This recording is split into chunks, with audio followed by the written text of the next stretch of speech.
All right, let's get right into it. For years, there's been this belief in management, right? If your team is quiet, if they're hitting their deadlines, then everything's humming along just fine. But what if that quiet isn't a sign of a productive, happy team? What if it's actually the sound of your best people breaking? I really want you to let that question sink in for a second. Because here's the thing, a lack of complaints doesn't automatically mean you've got a healthy culture.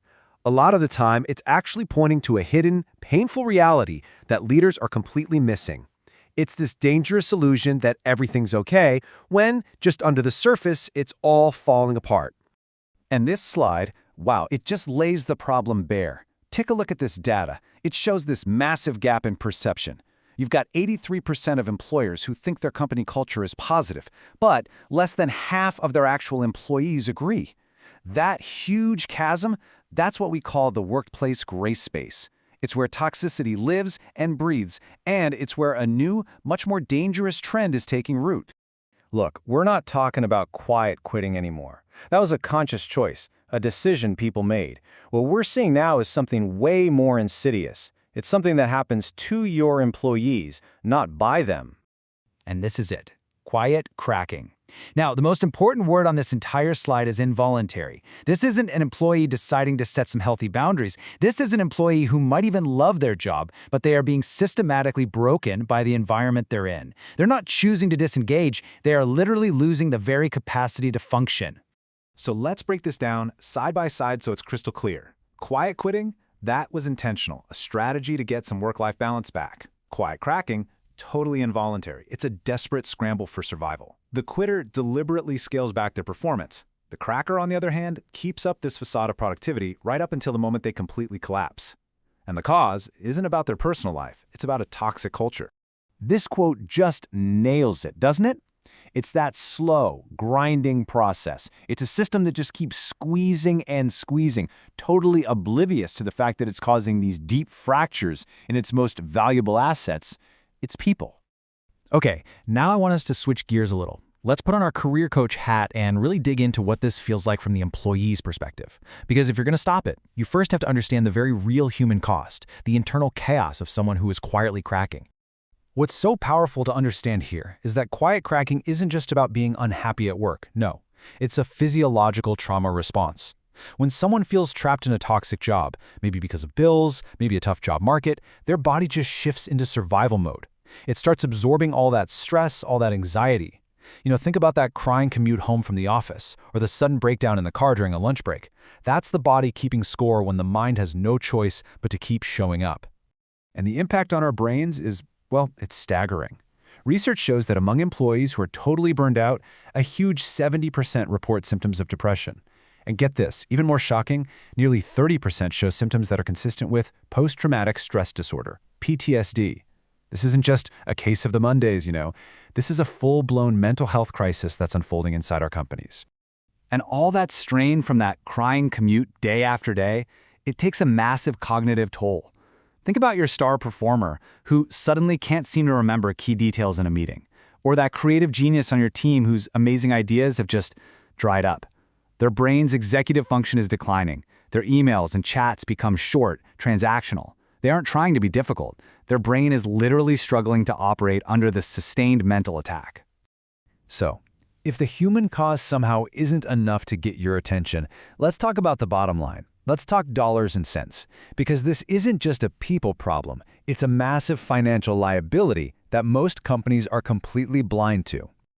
$292 billion. Just let that number sit there for a moment. That is the estimated annual cost of workplace toxicity in the United States alone. It's a mind-boggling figure. And it's the real price companies pay for ignoring that gray space we talked about, for letting toxic behaviors go unchecked. So how in the world does a number get that big? Well, this chart breaks down the scary math.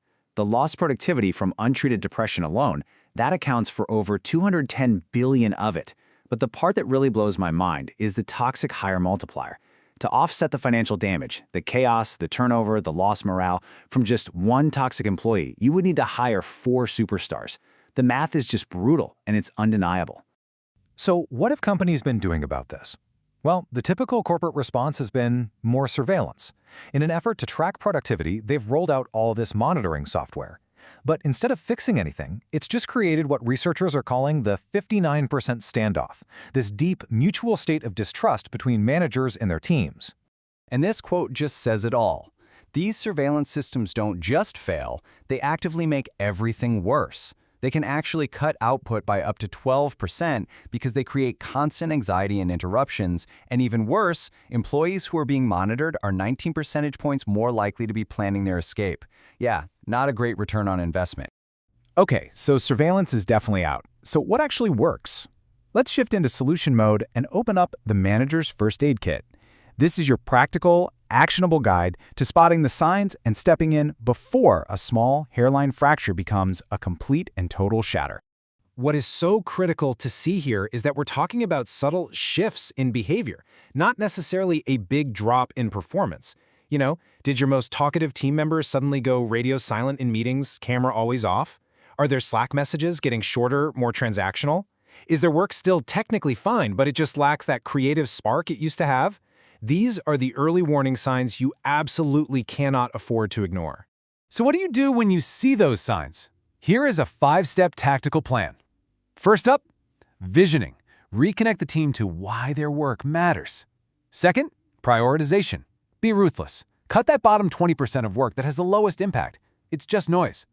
Third, recognition. Celebrate the small wins along the way, not just the big final delivery. Fourth is growth. Give people clear paths to build their skills. And finally, number 5, connection. Focus on building real, genuine relationships. Let's double-click on that last point because this is huge. A key tool here is something called the stay interview. Now, this isn't an exit interview when someone's already out the door. It's the exact opposite. It's a proactive, informal chat to find out what makes your people stay. What do they love? What could be better? Honestly, it's your single best tool for finding those cracks before they ever lead to quitting. When you get right down to it, this isn't just about preventing a collapse. It's about building a culture where people can actually show up and thrive. And the best part? Creating that kind of environment has a phenomenal return on investment. Ultimately, it really comes down to this choice. On one side, you've got the cost of doing nothing. Turnover, lost productivity, maybe even legal risks. But on the other side, you have a clear, undeniable financial return. For every single dollar you invest in creating real psychological safety, you can expect a return of $2 to $6. I mean, the business case is as clear as day. And look, while so much of this is on leadership, we also need to empower employees. So if you're the one experiencing this, how can you raise a concern safely? A few tips. Focus on specific behaviors, not on attacking someone's personality. Use I statements to explain the impact it's having on you. Try to come with a potential solution, not just a problem. And this is critical. Document everything and make sure you know your official HR channels. So, we'll end with this question for every single leader listening right now. Are you actively looking for those hairline fractures, those subtle signs of cracking on your team? Or are you content with the silence, just waiting for the inevitable and far more costly silent shatter?